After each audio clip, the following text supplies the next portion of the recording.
Hi, I'm Bill Doherty, co-founder of the Doherty Relationship Institute. It's part of my mission in the world to help marriages do better and divorces do better, okay? For couples to do better, to preserve their marriage, to have a healthy marriage, and if they decide to divorce, that be more constructive, that they have a softer landing. And discernment counseling, which is an approach I've used, a specialized approach I've developed to working with couples on the brink of divorce, we try to accomplish both of those goals.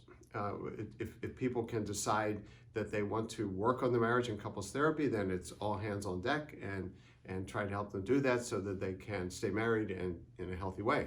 If they choose, and it's usually one person choosing to divorce, usually not both at the same time, which creates a lot of turmoil.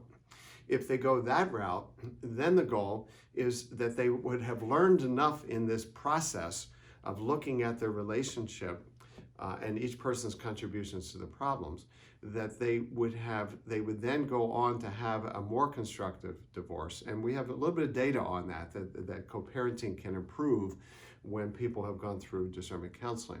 So why a specialized approach like discernment counseling as opposed to couples therapy? I mean, people try couples therapy and ultimately they're not able to work out their problems, and they go on to a divorce. Well, in discernment counseling, the big difference is we're not trying to help them improve their relationship. We're not trying to help them solve problems.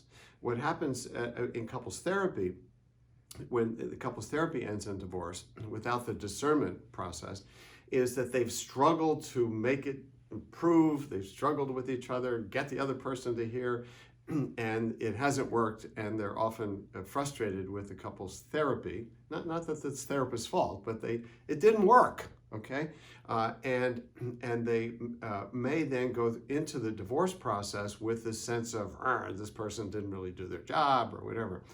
In discernment counseling, we're not trying to help them solve any problems.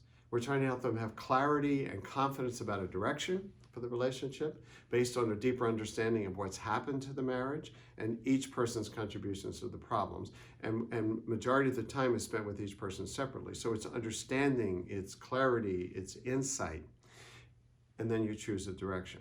And so it's a calmer approach that helps people develop, if they're going to divorce, a deeper, more coherent narrative of what's happened to their marriage that's gotten them to this point where they're going to end it.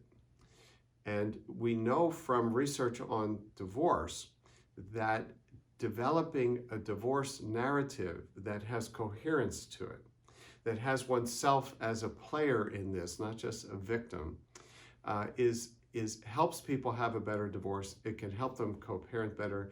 It can help them in their next relationship. So think of discernment counseling not just as a way to, quote, save marriages.